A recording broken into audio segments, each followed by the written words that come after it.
What's up, guys, and welcome to the 9th episode of Team Talk. Today we're doing a different video to what we've done recently, and we're going to be doing a tier list. Today I am joined by Sam again. Hello, everyone. All good. And the tier list we're doing today is based on the Premier League youngsters. So we've got a list, as you can see, of a couple of the youngsters in the Premier League, and we're just going to go through and rank them in this tier list. So obviously we've got our tiers, which are future, world-class player, very good, average, not great, and overrated. Again, all these are going to be our opinions. You're probably going to disagree with potentially a few of them, but at the end of the day, who cares? So anyway, on the list, the first person we have is Ademola Lookman. So I'll give my opinion first on this one. I do think Lookman's a good player, I must say. But obviously in the grand scheme of things, I definitely think he's probably going to sit, I think, in the good category. I don't know whether you'd say any higher or lower, but I think... No, I'd agree. I think, are we doing it off current form, or are we doing it off potential, or a bit of both? I think a bit of both. I think you've got to take into account what they're like at the moment, and but then also what you think their potential is, because I think that's the most important bit at the end of the day. Whether they're good now, but how much they can also improve on where they are now, and whether it's likely they will make that improvement. Yeah, I think he's Fulham's star man at the moment, but could you see him in potentially a top 10 side? I don't know. I don't think I could. No, I think he's one of those who, unless he sort of really steps up, he might be one of those people who ends up trying to join like a Tottenham or something, and then like Brian Sessegnon type player doesn't really get any minutes and ends up going to the Bundesliga. Yeah, so he's already done that. He's already gone Everton and gone to the Bundesliga, Yeah. So he'd have to just do it again. Bit of a roundabout. The next person on the list is Meslier, the Leeds keeper. Do you have a strong opinion either way on Meslier? Why are you saying that? No idea. Don't know why I asked. I think personally good in the good section. He has got a lot of potential. I don't know. I just don't think he'll be, like I said, in the top 10 teams. I think there's a lot better goalkeepers than him, and I think he makes too many mistakes. I know he's only young and he's learning, but he's still at the moment making a lot of mistakes. Yeah, I mean, he definitely is making a lot of mistakes, and I guess there's another person I think on this list, which obviously is Dean Henderson, who's not that many years older, but he really makes sort of the type of errors that Meslier makes. But I think good's fair enough. I'd say he's still a decent keeper, but like you said, I don't think it'd be hard to put him up any further just because of some of the mistakes and the fact that I think he's got the potential, but how much I'd say it's not enough there for me to say that he should be very good or even world class. So moving on to the next one, who I think might be the first player to step into the top category on the list, we have Man City's Phil Foden. I mean, I'm going to instantly put him up in future world-class player, but I'd like to hear whether you've got anything to disagree with that argument. No, he's massively overrated. Okay, we'll move down there. I'm joking. No, he's definitely world-class. You think about the talent the kid has is unreal. And for the age, and just you can understand why Pep's so invested in him. I know obviously he doesn't always show that because he doesn't always play him, but the amount of praise that he gives the young boy, he's got a lot of potential, and then he's got a lot of weight on his shoulders as well to be able to perform in the future. I think he's going to be a big star for City if he stays there. I can only agree. And with I can't that. see him leaving. No, he's Sportsman City, so he's already in his dream position, and he's already starting games regularly. So I don't think he'll leave, and I reckon he'll be one of their best players for the next 10 years. I think anyone will be sort of hard pressed to disagree with that. The next one on this list is someone who maybe last season you wouldn't have even had on a tier list like this, but James Justin for Leicester City. I don't think he's that young. I think he's just turned 23, but I think this season he's been amazing. And I think with the way he's played this season and the fact that he's still quite young, so he can still get better, I do think that he can just about maybe sneak into very good. I don't know. What do you think? If you think, yeah, he's had a blinding season, unfortunately, so his injury, he's not going to play for the rest of the season, and he's been in a way a lifeline for Leicester. Like, I know obviously they done really well last season, but you can see that they dropped in form, and for him to come in and obviously this season perform a lot, it's gave him a sort of like a different avenue and a different way of playing. Yeah. And obviously fullbacks are so vital in the current philosophy of football and how it's played. So yeah, I think I might have to agree with you there. Very good. I think I'm going to say very good. I think I'm not going to lie. No, that's fair enough. I think it's only fair based on how he's played and the fact that Leicester are second. I think at the moment they might not be anymore, but yes, they're down to third now, isn't it? Yeah, but yeah, no, I think he's a great player and I think very good suits him. The next one is Kyle Walker-Peters. I'm personally thinking, I think not great would be harsh, but I think average is fair for someone like him because I don't think he's bad. He's just a Premier League level player. That's it. Like, there's nothing special. I think.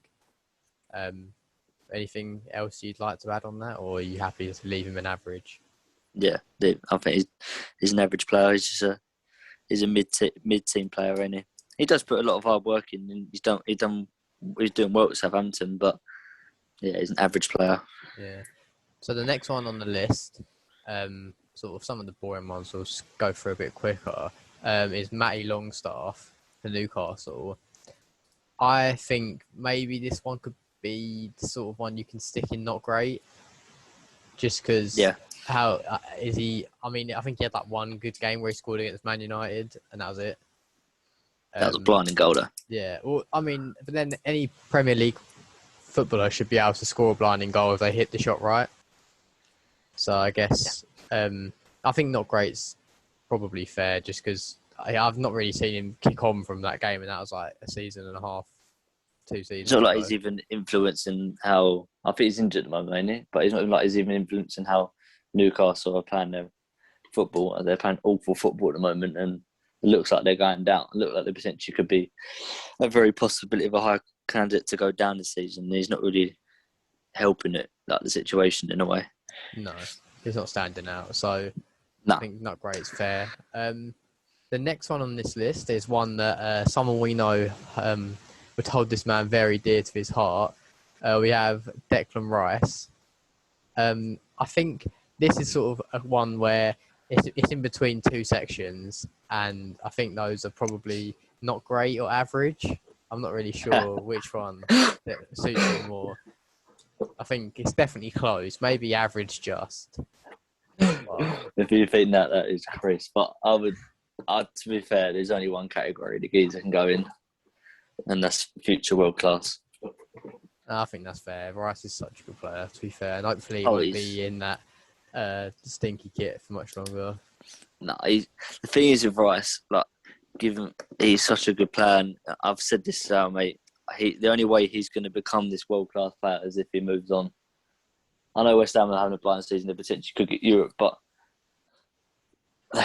he needs to go somewhere like City or United. I know I would say United or something like that to become that next level. If that makes sense. He needs that extra bit of coaching to be able to push him on. And at the moment, he's their best player, so it's going to be hard for him to improve. And he's not okay. He's got fairly good players around at the moment, but they say the better players you've got around you, the better player you are. No, I agree. I think it's only fair to put him there because he regularly starts for England. Probably West Ham's best player. You can't really argue with anything else, to be honest. All at the age of 21. It's blinded. So the next person, we have one that could sort of, I don't know, really hasn't really done too much this season. Is Gabrielle Martinelli. I think based on potential, he's someone you definitely stick in the top category. But based on sort of how he's doing at this current moment and how much he's playing, I feel like it's sort of it's whether you put him in one of the top 2 positions. For me, I put him in very good. Yeah. I think, obviously, like you said, he has got the potential to be a world-class player.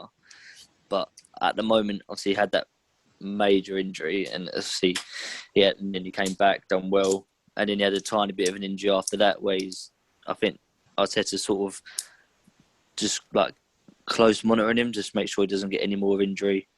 But that sort of affects him in a way. I think he does need to just get put on a pitch and just let him do what he's got to do. No, I agree. Yeah, I think, like I said, his potential is world class, but at the moment, just because obviously you think about like Rice, Foden, they've got potential to be a lot better, but they're also playing really well now anyway. And obviously Martinelli isn't quite in that category. He's got the potential, but he's not at the level as such of those 2 currently. So yeah, I think very good's fine. Maybe what I'll do is I'll put the person who's closest to the left will be like the higher in that tier. So I'll put Martinelli. I can't even do that. Oh well. Oh no, I can. Martinelli can go on the left and Justin can go on the right, because I do think Martinelli's definitely higher potential than Justin. But obviously, yeah, so that's why he's gone on the left. The next person is Reece James, who, again, is another one I think is in between those 2. It's like, I do think how much more of a level does he have to go up? But at the moment, he is playing really well whenever he plays. So I think he'll ever be world class. Yeah, I think that's why I was going to say very good as well. I just think he looks like a great player, and he is a great player at the moment. But like you said, I don't think I can see him ever like doing a trend and getting 15 assists a season, or I can't see him playing like a sort of, not even like a prime Kyle Walker, just like a right back who's never gets beaten sort of thing. I just think he's going to be a good player, but never like a world class player. Yeah, I don't ever think he'll be world class. I think he'll be a stand-up player for Chelsea, and he'll do well in, obviously, Azpilicueta's placement. But no, I don't think he'll ever become a world-class fullback. No, I agree with that. I think that's fair. The next one is someone again who maybe on the lower part of the list. We have Gallagher from West Brom. I think maybe he might be harsh, but I almost want to put him in not great as well, just because every time I've watched West Brom, I've never looked at him and thought he looks like a decent player there. He just kind of, I mean, maybe it's just because West Brom have got so many bad players, but he doesn't like he stands out whenever I watch West Brom play. Yeah, I think different of Gallagher. I think he's a good little midfielder, to be fair. I think he controls the play well. And obviously, it's when you look at West Brom's results and you think, oh, they're doing absolutely terrible. What is he? He's not really contributing anything. But I think he's one of their key players. And I think he's average. I don't think he's good. I don't think he's very good. I don't think he's not great. I think he's average. I'll let you have average purely based on the fact that he's playing for West Brom and they're so poor that like it's kind of hard to do a lot on your own. Yeah. The next player is Mason Mount. I don't know if you have anything to say or whether you just want to give a ranking, but I think Mason Mount's quite underrated actually. I don't necessarily think he's like world class, but I just think a lot of people see him as quite an averagey, like just above average player. Whereas I think he's one of Chelsea's better players. I just maybe like you said, similar with Reece James. I don't think he'll ever be a world class player. See, I thought that until recently. I think like he was never really going to be a world class player, but I don't know. I think at the moment he's carrying Chelsea, and I think obviously the talent that Chelsea have, I think he potentially could become a world class player. I think people compare him to like Grealish, and I think that's what the issue is. And I think where you got in England, you got so many good attacking players, and he's getting like the green light in a way, and he's not really showing much. I think that's why people are not really giving him respect that he deserves. Yeah. But yeah, I think at the moment I'd say very good. I'll put him in very good and on the furthest left, just because he's definitely doing a lot more than Martinelli is currently. Oh, 100%. And although Martinelli's potential ceiling is probably higher, it's not fair to put Mason Mount like not at the far left of very good for just how well he's playing at the moment. I think the next player we've got is Rhian Brewster, who is one that sort of I really don't know how to put, because obviously he never really did anything at Liverpool, but that's fair enough. He went to Swansea on loan and did quite well, and then he's gone to Sheffield United, and I think he's probably touched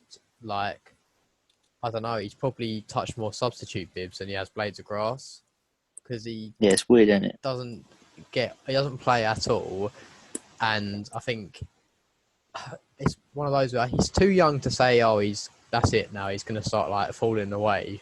But I do think that I can't say I've seen enough of him to say I can put him any higher than average. Yeah, I was putting between like average. I think he hasn't really had the chance at Sheffield United. No, I think your record sign is he the record signing? I think he is. Isn't he? Yeah, 20 something stupid. Or 20. Oh yeah, 20. Yeah, and he hasn't been given a chance. I think he only played. It's come on. It's been like the last 10 minutes, and it's hard for a player to influence a game in the last 10 minutes. So some players do need a run of games to be able to. I look at Bale, he's had a couple of run of games, and then at the weekend he scored 2 goals and assisted one. Like some players need that. And he potentially could need that, and I think he's only young still. I do think he needs a couple more seasons in the Championship before he even starts any sort of team in the Premier League. I think he's another one. He's only young. I think he could be lucky. I think I said this when I spoke to in one of the episodes with Frim about it. That it might be new. I don't know, but I think with him, he might be quite lucky that Sheffield United get relegated, because then he'll be like hopefully their starting striker next season. And he'll be like a saviour to get back up. Yeah, he can like bag like 20 goals or 25 goals, and then suddenly everyone's like, right, this guy's sick again, sort of thing. So, I think average is fine. I put him at the far left, so he's the best person in the average category at the moment. But that's enough on him. The next player is someone I love, and that's Pedro Neto. I think he's such a good player. I think it's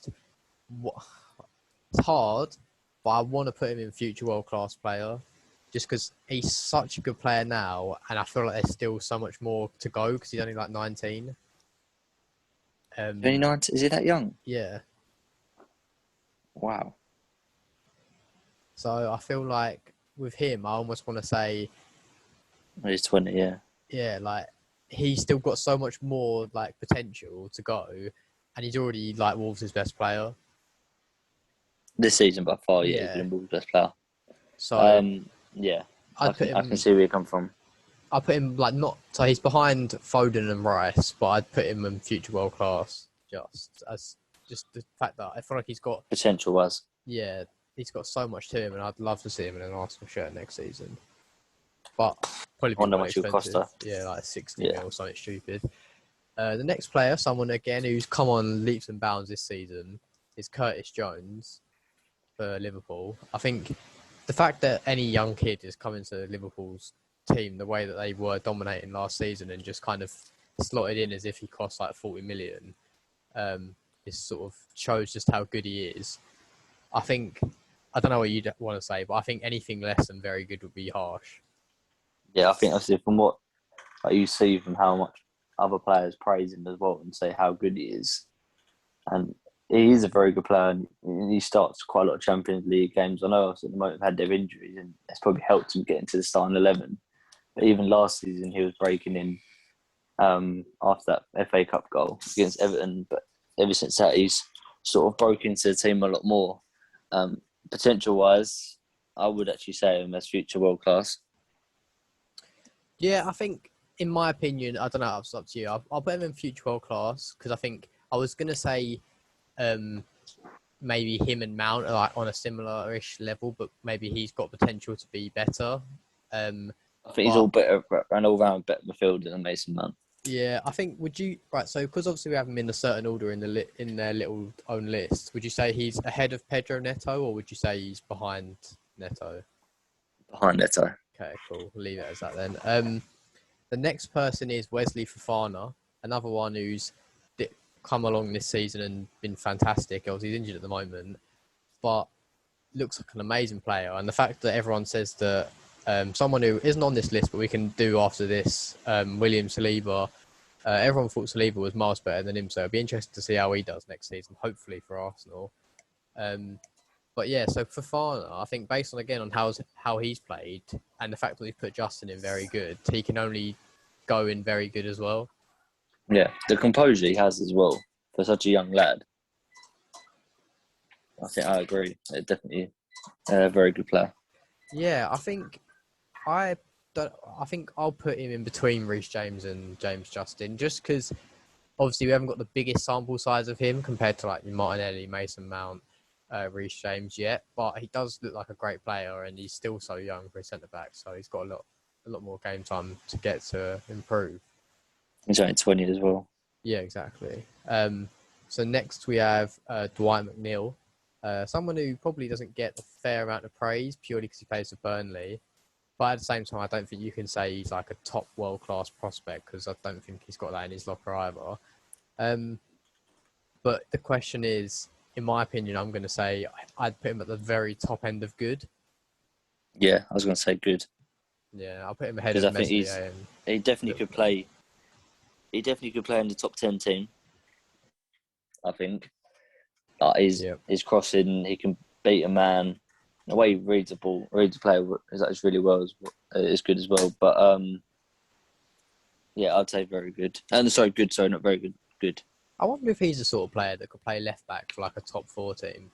I don't know what his defending's like, but just because he's not like that quick, is he? But he's got such a good ball on him that, like, sort of like a Trent type player, but for, I mean, he might be crap at defending. That might be a stupid suggestion, but do you know what I mean? Like, a wing back more situation. Yeah. So like he'll be more flying forward, and then he's got that cover of like another centre back.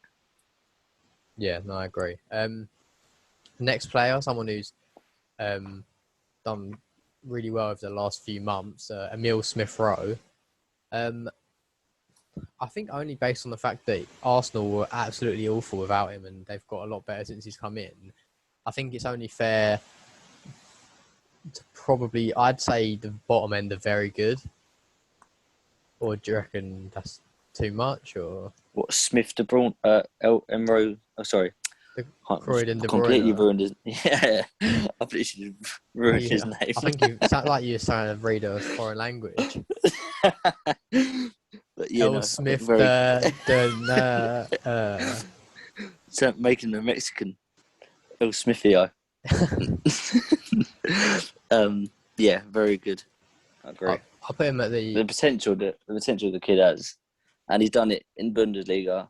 He's done it in. I know he had an injury when he was at Leipzig, but he's done it for Leipzig. He's done it for Huddersfield, and he's shown that he can do it for Arsenal as well.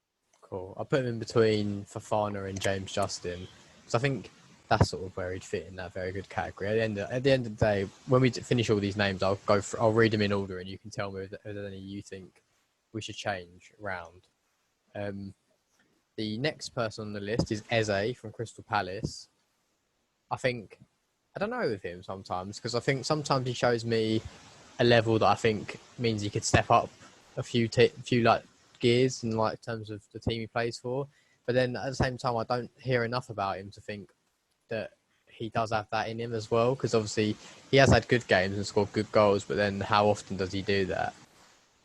So yeah, you think he scored that wonder goal against Sheffield United when he literally just ran through the whole squad. But then like you see him in other games and you don't even recognise that he's even playing. Yeah, I put him in good. Yeah, I think good. I think I'll put him just behind Dwight Mcneil. I think maybe just ahead of Mcneil, just because I think he's got that potential to be better than Mcneil, but it's just whether he realises it or not. Yeah. And the next one is the boy wonder, the potential best player on the list, and the only other player on there you could probably give that claim to, Bukayo Saka. I think there's only one category that he can go into, It's just where on that list we're going to put him. We've got Foden, Rice, Neto, and Curtis Jones in future world-class player, unless you want to disagree with me for putting him in that category. And in my opinion, on that list, I think it's probably fair to put him in between Rice and Foden, so that's second on the list. Do you think Foden's better then? I just feel like, I don't know, it's one of those where I feel like Saka's one of those players who's very good and is only getting better. But when I watch someone like Foden play, I see like that sort of top level where like you can play against literally anyone in literally any game and it looks effortless. Whereas with Saka, like obviously there's a few games where he has like sort of not struggle, but like, you know, like, and also at the start of the season as well, like he wasn't like sort of completely taking games. But I know it's like harsh, he's only 19, but it's that thing. I feel like with Foden, there's like it's just slightly better, but it might change in potential wise. But I don't know. When I see like Foden, I just see like I could see him playing against like Xavi, Iniesta, and Busquets and not looking out of place, sort of thing. Like he's that sort of like level of player. I feel like in the future. Yeah, I think it's hard on between like them two. If you look at it, see Saka's got the best stats at the moment, and then you have a teenager in the Premier League. Foden just makes it look effortless all the time. And then if you look at it, the players that Foden's got around it, I think this is where people have this debate about who's better, and it's probably another video we can talk about it. But the players that Foden has around him compared to the players that Saka has around him. I know Arsenal have got some good players. Obviously now we've got Partey, Aubameyang, Lacazette. They're all big players, but you compare them to like Kevin De Bruyne, Gundogan, Rodri, Mahrez, Aguero, Bernardo Silva. The list just goes on with City, and I think having that and having won the best, to me, the best manager in the world, it's going to make you the 10 times player that you are. And I think how Saka gets in the team every single game, and when he's not in the game or not in the team, you can instantly tell the difference and the impact that Saka makes to the Arsenal squad. It's a case to put Saka as a better player than Foden at the moment.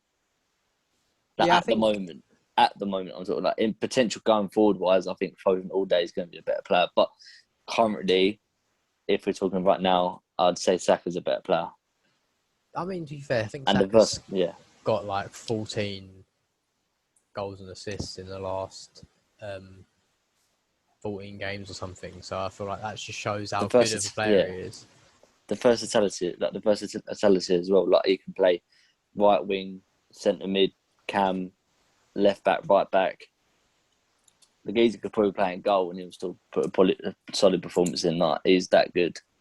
Yeah, I think it gets to a point though where like the versatility isn't like obviously it is in terms of like, oh, you can play left wing, right wing, up front. That sort of versatility is good, but I feel like it's got to get to a point soon where like someone going, oh yeah, he can play left back, isn't like a good thing to say. Like, because like it's that thing of like Gareth Bale used to play left back, but no one really cares anymore. Like it's that thing of I think it's the fact that once he's found his position, which now looks like to be right wing, he just needs to nail that down, learn to be the like world class player in that position, and that'll be him set for the next 10 years. Because he's not that quick either, so he's one of those players that like I don't think will ever have like a issue like and slow up, because a lot of his game comes from like being clever, like quick bursts of pace, but like spinning round the corner, like a little step over and a turn to the side, rather than just like someone like say like Hudson Adore, who's coming up soon, who just might knock the ball and run round his man or something. He has that sort of like I'm not comparing him to Messi because he's nowhere near the same level, but he has that sort of technical ability where the ball just sort of sticks to him like glue. Yeah. Like he'll have the ball and then he'll just move. Like if the touch he's got is just unbelievable, and he can easily beat a player. And it's just the quick feet he has. I think that's what makes him so slick. No, I agree. I think we'll leave him in second, just ahead we of can Rice. talk about it for days. Yeah, and we probably would, to be fair. So we'll have to move on. I think Can't the be next. biased. No, not biased at all. We did put Rice in third, so that's quite unbiased of us. But anyway, the next person's Dean Henderson, which I think is a weird one because I do genuinely think that, say he'd gone to a better team, well, not Man United are obviously a good team. Say he'd gone to a better team like Sheffield United to go and start, then I think you could almost argue potentially the whole like future world class player because he was so good at Sheffield United last season. But I do think, based on the fact he's been on the bench all season, you can't put him up there, and it's just whether you want to leave him maybe in that sort of in and around very good. Yeah, I think he's in the middle of very good. As I think he hasn't been able to show his full potential. I know like he's playing a couple of games recently, but it's like FA Cup games or nothing. He played Newcastle, didn't he? He played against Newcastle. Like it's not like he's playing big games. He hasn't really got much really going at him to be able to show what you can do. I do think he should be. I think at the moment he should play over De Gea. I think De Gea is the goalkeeper he was 3 or 4 years ago. So if I was Ollie, I would potentially just put in Dean Henderson for a few big games, and see how he plays. I think they need to start playing him soon because obviously, when you've got like a player like that who maybe comes into their peak a bit, not to their peak, but like they come good a bit too soon. Because they were probably hoping he would maybe come good in like 2 years, so they could then just spin off De Gea at like the right time. But get a good amount of money for him, and then whereas I don't know now. I think they need to just put him in and just be like, right, De Gea, like, I'm sorry, not that you're bad, just that's it. Like we're moving on because this guy's going to be good for another 8 to 10 years, whereas or more than that for like 10. He's going to be good for another 10 years, whereas you've probably got like. You're already falling off already. Like maybe you've got like another like 2 at the top level before it starts going even further south. So it's just sustainability they need to think about. Yeah. So yeah, I've stuck him in very good. I think we'll go through where he is just after. The next one's Hudson Adore, who I do actually think is a very good player. I just think, unfortunately, at Chelsea, I know Mount's done all right, but it's very hard to show your ability consistently because if you don't score 30 goals a season, you're in and out of the team. Like what's, I don't know, like a good way to sort of compare it, but it feels like he'll start like 2 games and not play for like 6, and then start 1, then come off the bench, then get subbed off in 30 minutes after coming on. It's like that was bad. You never really get a consistent run, but I do think he's a very good player, and I feel like if he was able to get a good run without getting injured and play like sort of a full season, like someone like Saka's been able to do this season, then I reckon he could easily be like a world-class player. So if you would have said, like, for example, 6 months ago, I would 100% put him in overrated. But I think recently, obviously, he's had a sort of like a second chance at right wing back, ain't he? And he's shown that he's shown his burst of pace, and he's got quite a good delivery on him. Not when he gets to the final third, he does show that he can create chances and also he can score. So yeah, I agree. I think at the moment he's in that very good category. He's pushing his way up to that future world class. Cool. I think I'll put him just behind Mount and Martinelli. I think there's definitely a potential he can become world class, but whilst he's at Chelsea, I do worry that that's never going to happen. Definitely the chop and change of managers all the time. It doesn't help them players. Yeah, and the fact that there's so many forward players who feel like because he's an academy player, he shouldn't get as many minutes as them. So, the next person is probably the another person on this list who just isn't all that. So we've got Aaron Ramsdale. I don't know which tier you'd want to put him in, but I can't imagine it'll be future world-class player. He's not good. I think at Bournemouth he done all right. But this season for Sheffield United, I think for 16 million, he's been awful. The amount of mistakes he's made. Also talking about the Leeds goalkeeper making a lot of mistakes. He's probably done just about the same, if not more.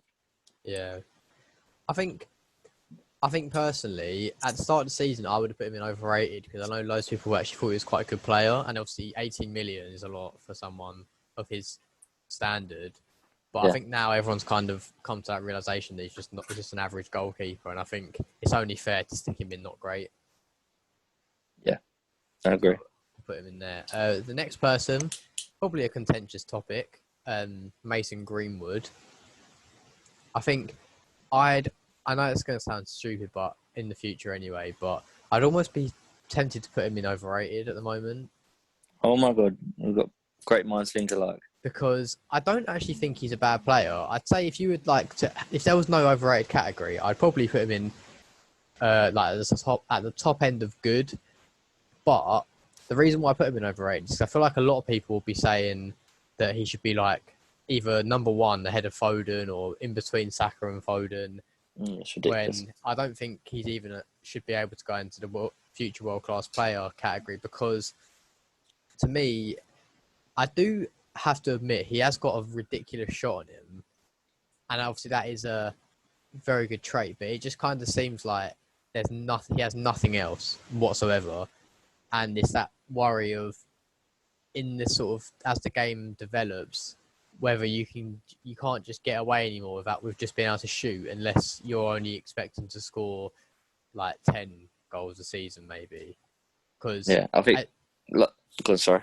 I was going to say, like, you watch players like Martial from Man United, he's had a shocking season, and he's not necessarily, like, he's very lazy, and maybe Greenwood's not as lazy as Martial, but I don't think it shows that Martial is actually quite a good finisher, but because he's so lazy and doesn't get in those positions and sort of get involved in the play, he doesn't end up really doing a whole lot.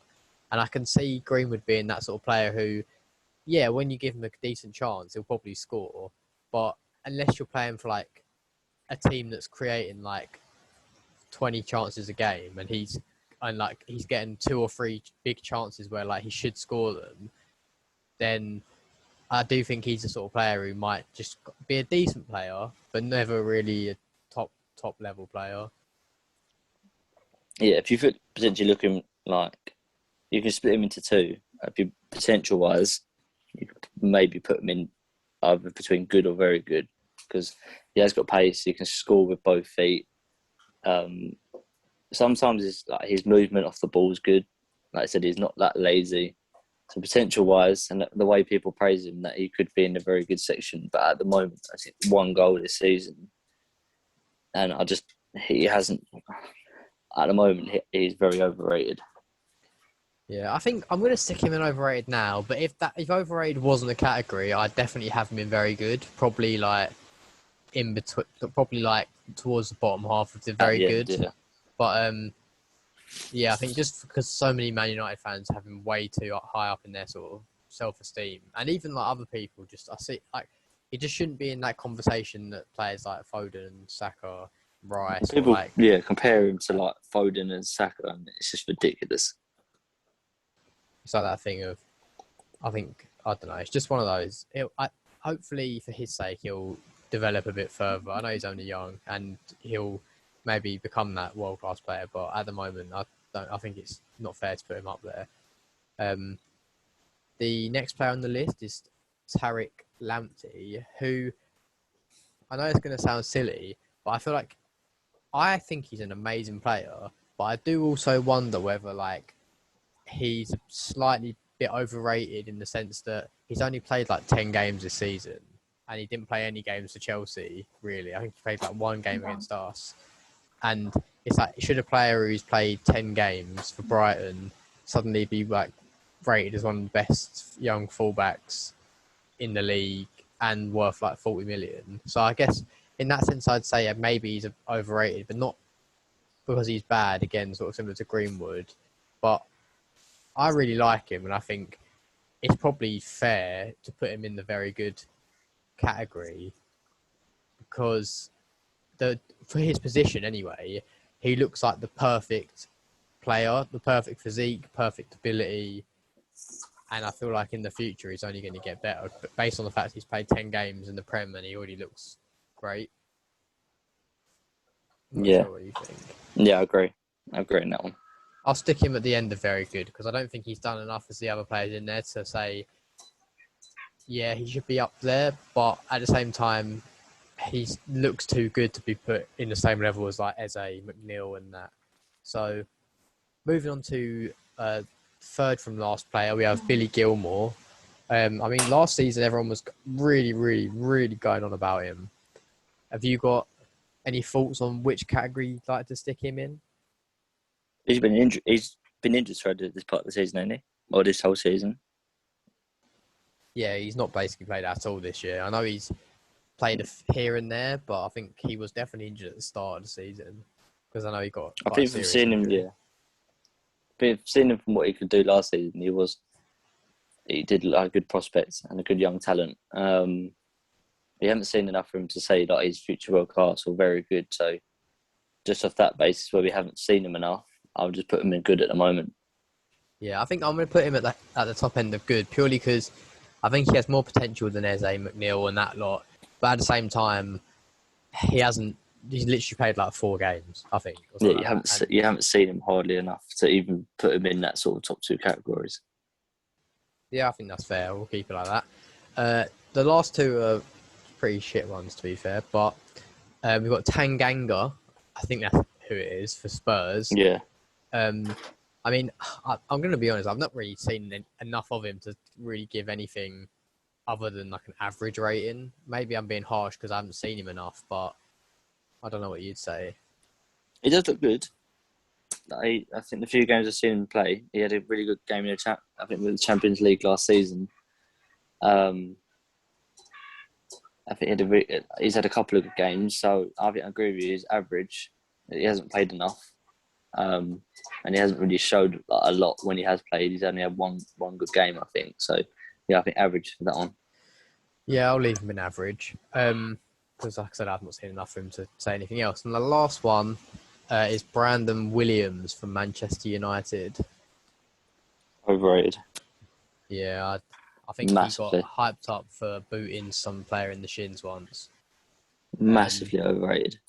So, yeah, I can't really disagree with that. I don't think I've seen him play any like that great ever when I have seen him play. Like, it's never been like, okay, this guy's special, this guy can be great. He's always just looked quite like an averagey player. And I feel like he kind of lived off the fact that he's just young and the fact that he looked a bit like aggressive when he played a few times. Yeah, no. Overrated. Yeah, so that's everyone we've got the pictures of. I thought there's a few other names that maybe you can do as a quick fire to finish off. The first name on the list, someone we mentioned earlier, is William Saleeba. So I haven't really seen much of him. I think from what I'm not trying to be biased, but what I've heard of him, I'd maybe say good. I'm not going to lie, I haven't really seen much of the geezer play. Yeah, I think it's hard because obviously he played last season and the season before with Fufana, and both seasons everyone said that Saleeba was miles better, and he's done pretty well in his sort of loan spell since he's gone back to France this season.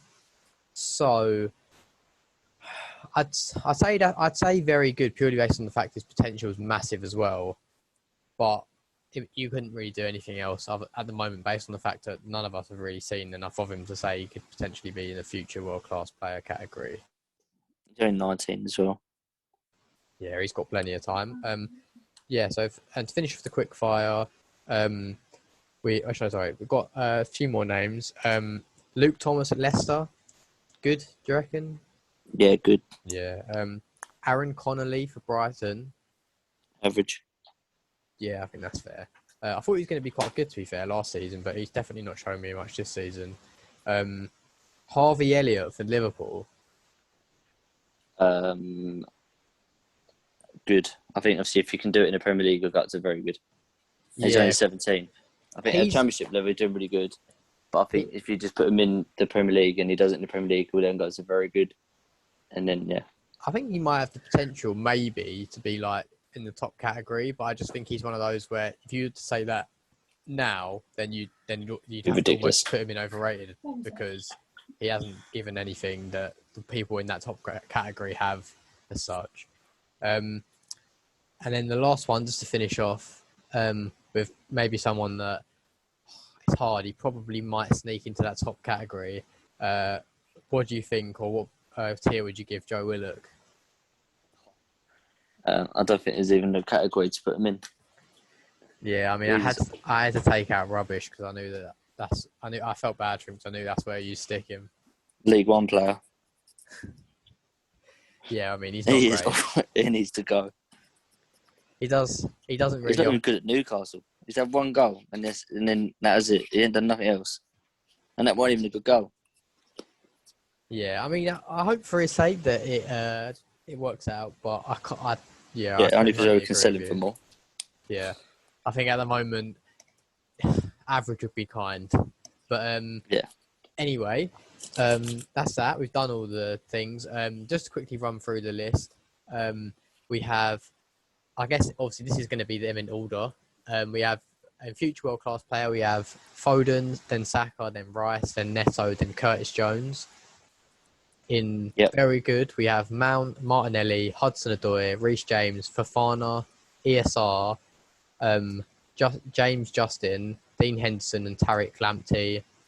In good, we have Billy Gilmore, Eze, McNeil, Meslier, and Lookman.